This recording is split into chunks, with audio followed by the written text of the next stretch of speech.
Et bonjour à tous, on se retrouve aujourd'hui pour les résultats de SmackDown du 21 juillet 2023.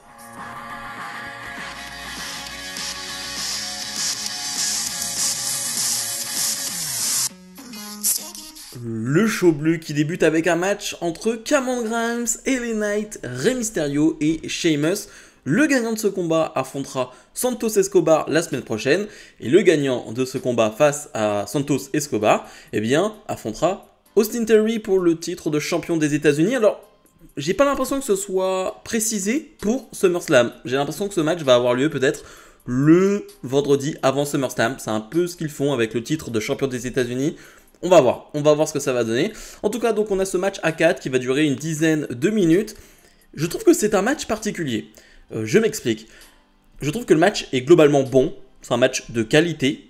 Il y a 4 superstars de qualité, avec forcément LA Knight qui est le plus over. Voilà, clairement. LA Knight qui prend le micro pendant son intro, et ça c'est très bien. Voilà, presque que ce soit, j'ai envie de dire, une habitude qu'il l'apprenne et qu'il fasse sa catchphrase. C'est très bien comme ça. D'ailleurs, on nous a présenté Wesley et Dragon Lee qui sont dans le public des superstars de NXT parce qu'on est du côté de Orlando, donc en Floride. Et finalement, c'est là où il y a le Performance Center, donc là où sont les superstars de NXT. Donc c'est plutôt cool de les présenter. Bref, refermons cette page. Et donc, ouais, ce match est bizarre. Je trouve qu'il est de qualité et en même temps, je trouve qu'à certains moments, il y a un vrai manque d'alchimie entre les quatre. Il y a un vrai manque de coopération, je ne sais pas comment l'expliquer, mais je trouve pas ça hyper fluide, je trouve pas ça hyper beau, tout simplement. Et à plusieurs reprises, je vois des problèmes en termes de timing, je vois même des prises qui sont pas exécutées de manière hyper safe. À un moment donné, je ne sais même pas comment expliquer cette prise, mais on va être dans le coin du ring et on va avoir une sorte de powerbomb mélangé à une superplex. Je trouve pas ça hyper beau. Et je trouve ça pas hyper safe aussi. Je trouvais ça un peu dangereux. Donc c'est un match un peu bizarre. Je peux pas dire que je m'ennuie. Je peux pas dire non plus que ce soit extraordinaire. Ce qui est sûr, c'est que Cameron Grimes, par exemple, qu'on n'avait plus vu depuis son match avorté face à Baron Corbin, il a perdu toute overness. C'est-à-dire qu'à un certain moment, il était un peu over. Enfin, c'est-à-dire que le public réagissait au moins à ce qu'il faisait. Là, il est arrivé dans ce match. Le public était en mode, qui est cette personne?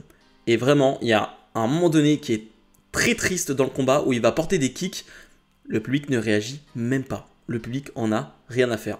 Bref, c'est d'une tristesse sans nom, vraiment, moi ça m'a un peu attristé, je l'avoue. Mais bref, le combat se déroule donc pendant 10 minutes et on va avoir Austin Theory qui va intervenir pendant le combat pour s'en prendre à Rey Mysterio. Mais ça ne va pas suffire parce que Rey Mysterio va réussir à prendre cette victoire. Un Santos Escobar qui est venu pour aider Rey Mysterio qui s'en est pris à Austin Theory. Et donc Rey Mysterio fera face à Santos Escobar la semaine prochaine. Et ouais, toujours pas de LA Knight. On nous a dit, soi-disant, que le push de LA Knight, selon les rumeurs, pourrait commencer après SummerSlam. J'ai l'impression quand même que ça fait 6 mois qu'on nous dit ça. Le push de LA Knight va commencer après le push de LA Knight va commencer après ce PLE. J'ai l'impression que ce push de LA Knight ne va jamais arriver. Franchement, ça devient quand même assez bizarre ce qui se passe avec LA Knight. Mais bref, en tout cas, la semaine prochaine, on aura Santos Escobar face à Rey Mysterio. Et ça, c'est quand même une histoire qui est hyper intéressante sur le papier. L'élève contre le maître.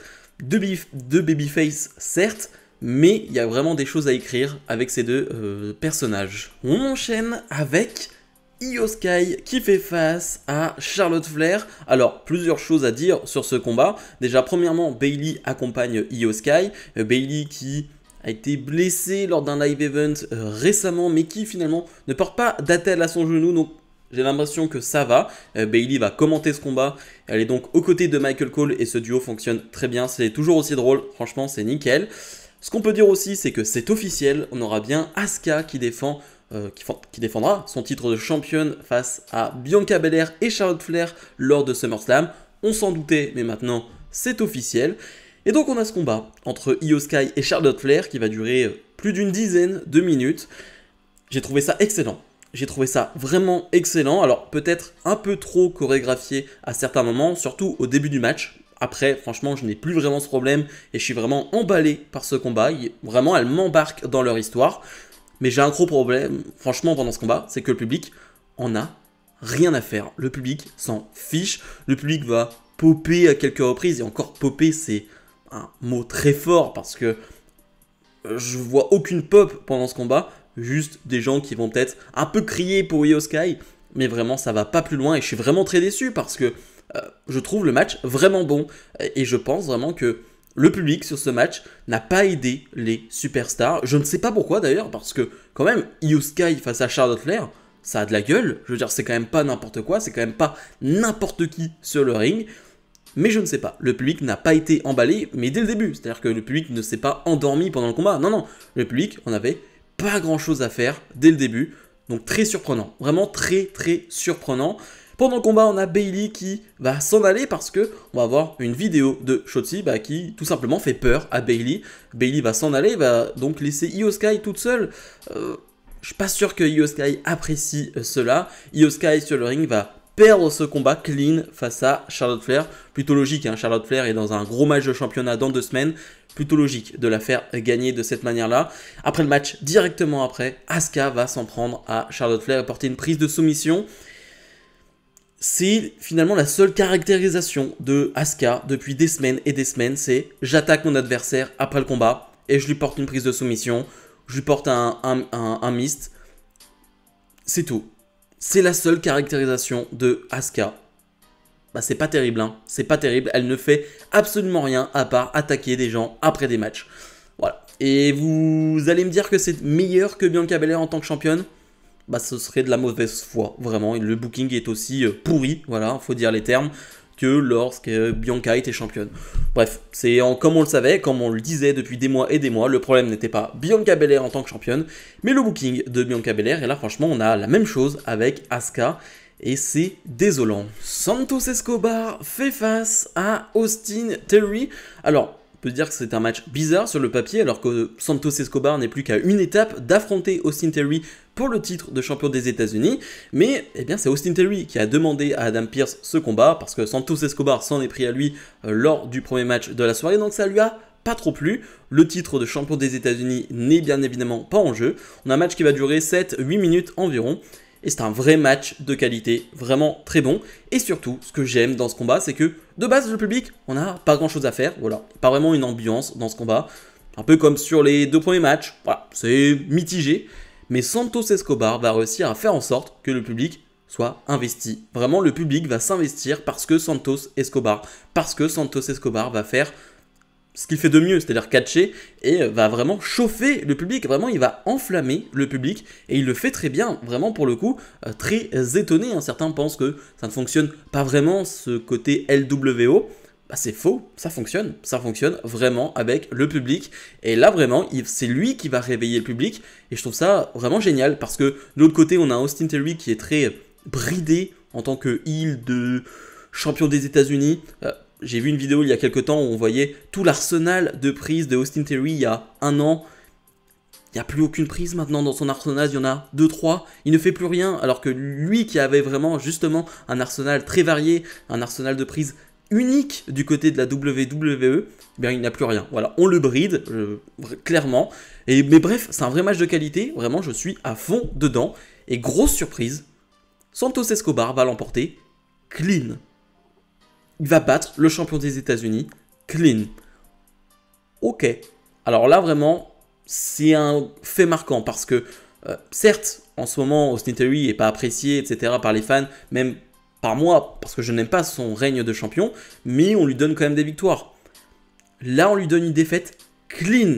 Certes, le titre n'est pas en jeu, mais défaite clean. Est-ce qu'on n'est pas en train de perdre, justement, Austin Theory? Est-ce qu'on n'est pas en train de perdre la foi en Austin Theory du côté des bookers de la WWE? Est-ce que on va réellement arriver sur un Austin Theory qui va perdre ce titre dans les 2 prochaines semaines? C'est une possibilité. Ce qui est sûr, c'est que Santos Escobar en sort fort de ce combat. Il affrontera donc Rey Mysterio la semaine prochaine pour déterminer qui affrontera Austin Theory pour le titre de champion des États-Unis. Mais grosse surprise. Les champions ne perdent que très rarement leurs matchs qui ne sont pas pour les titres. En tout cas, je parle de 1 contre 1. C'est quand même très rare, de manière clean, surtout dans l'ère Triple H, ça n'arrive quasiment jamais. Donc ouais, c'est quand même une énorme surprise. Dominic Mysterio fait face à Butch et surtout, il défend son titre de champion nord-américain face à Butch. On a eu un segment backstage entre les deux. Butch très intéressé par ce titre de champion que vient de gagner Dominic Mysterio du côté de NXT en battant Wesley, à la surprise de tout le monde. Mais Dominic Mysterio n'était pas très chaud, sauf que Shawn Michaels, le haut dirigeant de NXT, est présent et était présent au backstage et a officialisé ce combat. Je trouve ça plutôt cool, le public a bien popé en voyant Shawn Michaels. Comme j'ai dit, on est du côté de Orlando, on est du côté du Performance Center, donc forcément tous les acteurs de NXT sont présents, donc c'est plutôt très cool. Finalement donc, on va avoir ce combat qui est très sympathique, mais j'ai envie de dire c'est presque tout ce qui est extérieur qui va compter dans ce combat. C'est-à-dire qu'on va déjà avoir une première intervention de Rhea Ripley qui va donner une chaîne à Dominic Mysterio, mais Ridge Holland va venir en aide à Butch. Et ensuite on va voir les Pretty Deadly qui vont arriver avec un Elton Prince qui est blessé au niveau de l'épaule. Alors il est blessé au niveau de l'épaule, mais il arrive en fauteuil roulant. Voilà, toujours plus dans la dramaturgie du côté des Pretty Deadly. J'attendais de voir comment ils allaient gérer cette blessure justement. Et là pour le coup c'est vraiment très drôle parce que Butch et Ridge Holland vont essayer de s'en prendre aux Pretty Deadly qui vont réussir à s'enfuir, mais ça fonctionne plutôt bien. Malheureusement pour Butch, Rhea Ripley va faire une énième intervention et Dominic Mysterio va en profiter pour remporter ce match. D'ailleurs il va bien galérer à faire son tombé, bah oui, parce qu'il fait le tombé quand il est dans les cordes, c'est pas très malin de la part de Dominic, mais bref, en tout cas il conserve son titre et je ne serais pas étonné que ce titre de champion nord-américain ne reste pas pendant des mois sur les épaules de Dominic Mysterio. On a NXT Great American Bash qui arrive d'ici 10 jours. J'aimerais bien qu'il défende ce titre et pourquoi pas qu'il le perde, ou alors qu'il le perde lors d'un Raw ou d'un SmackDown face à une superstar de NXT. Ça pourrait encore une fois aider NXT. Mais ce qui est sûr, c'est que je trouve que le titre de champion, lui va plutôt bien. Et le segment Main Event, tant attendu chaque semaine du côté de SmackDown, on retrouve sur le ring Jey Uso et Roman Reigns. Roman Reigns, bien évidemment, accompagné de Paul Heyman et Solo Sikoa. On va avoir une signature de contrat. Et oui, parce qu'on va officialiser le Roman Reigns, Jey Uso de SummerSlam. Mais ce qui est intéressant, c'est que Roman Reigns, lui, va signer son contrat tranquillement, j'ai envie de dire, en demandant à Jey s'il veut vraiment faire ça. Et Jey va lui dire oui, j'ai vraiment envie de faire ça parce que t'as juste envoyé Jimmy Uso à l'hôpital, donc t'inquiète pas, je vais m'occuper de toi. Mais surtout, Jey Uso va broyer ce contrat et dire mais tu sais quoi, on n'a pas besoin de contrat. On n'a pas besoin de contrat, c'est un contrat de sang qu'on a. Ce sera un tribal combat, un combat qui n'aura pas de règles. Voilà, si tu veux faire passer à travers la table, si tu veux prendre des chaises, etc., tout sera possible. Mais surtout, la place de chef de tribu, la place de chef de la Bloodline sera mise en jeu.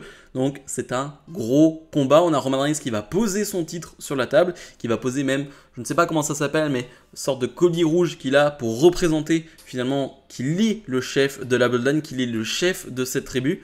Je ne sais pas le nom particulier de cet objet-là. Si vous l'avez, ça sera avec plaisir que vous me le donniez. Et donc il met ça en jeu. Certes, le titre de champion incontesté de la WWE, mais surtout, cette place hyper importante pour Roman Reigns. Après, finalement, cette officialisation, les deux vont avoir serrage de poignet, serrage de main plutôt, et c'est très respectueux, sauf que Solo Sikoa va vouloir s'en prendre à Jey Uso, mais Roman Reigns n'est pas pour, et oui, on est dans le respect, et c'est pas le moment de s'en prendre à Jey, donc il va l'empêcher de le faire, mais Jey Uso, lui, va porter un super kick à Solo Sikoa, et le show se termine là-dessus. Ok, ce qui va aggraver, je pense, les tensions entre Roman Reigns et Solo Sikoa, parce que Roman Reigns a juste permis à Jey Uso de porter un super kick dans la tête de Sikoa, ce qui va pas trop plaire à Sikoa, je pense, dans les prochaines semaines. Le segment était bon, c'était clairement pas le meilleur segment de la Bloodline. J'ai l'impression qu'on avait déjà tout dit, c'est-à-dire que là, en fait, on n'attendait que l'officialisation de ce combat, on n'entendait que le Jey Uso, Roman Reigns, SummerSlam officiel, point barre. Parce que sinon, en termes de storyline, on a tout raconté. Voilà, on a tout raconté entre ces deux-là, entre la Bloodline, Jey Uso, Jimmy Uso. Il n'y a plus grand-chose à dire, honnêtement. C'est dans 2 semaines, SummerSlam, donc on va pouvoir boucher les trous et tranquillement faire des choses dans les 2 prochaines semaines. Mais ce que je veux dire, c'est que le plus important a été fait. Donc là, je ne pense pas qu'on va s'attendre à des segments extraordinaires dans les 2 prochaines semaines. Juste des segments qui vont compléter cette histoire. Mais honnêtement, si c'est de ce niveau-là, ça me va. C'était un segment qui était très over, pour le coup, un segment le plus over du show. Donc, c'est que ça fonctionne toujours, même quand le segment n'est pas extraordinaire. Bilan de ce SmackDown, eh bien, c'était un SmackDown qui a voulu nous faire plaisir sur le ring. On a eu des combats, on a eu pas mal de combats et forcément pas énormément de promos. On a juste la promo de fin avec Reigns et Jey Uso. Mais sinon, on a un enchaînement de combats avec bien évidemment des segments backstage. D'ailleurs, on a pu voir Carmelo Hayes en backstage avec Bobby Lashley. Il est vrai, la semaine dernière, j'ai oublié de mentionner que Bobby Lashley a rencontré les Street Profits. Ok, là, il voit juste Carmelo Hayes. Je pense pas que ça aille plus loin. Comme je l'ai dit, NXT, c'est à Orlando, donc c'est plutôt logique de voir des superstars de NXT présentes. Donc je pense pas que ça ne veuille dire grand chose. Mais ce qui est sûr, c'est que ouais, on a eu des matchs de qualité. Et on les a enchaînés. Et j'ai vraiment apprécié cela. Avec une grosse surprise pour moi, c'est la victoire de Santos face à Austin Theory. Une victoire clean de cette manière-là. Je m'y attendais pas. Avec le Santos Escobar qui va affronter Rey Mysterio la semaine prochaine. Là aussi, c'est hyper intéressant sur le papier. Donc ouais, je suis plutôt chaud. Je suis vraiment intrigué par la suite. Et ouais, c'était un bon SmackDown. Un bon SmackDown placé dans la qualité des matchs, j'ai envie de dire. Tout n'a pas été parfait. Mais franchement, j'ai passé un bon moment devant ce show. Donc pour moi, on est sur un bon 8 sur 10. Bref, comme d'habitude, n'oubliez pas de mettre le pouce vers le haut, de vous abonner. Et nous, on se retrouve dès demain pour faire un bilan de l'actualité WWE de la semaine. Bref, salut.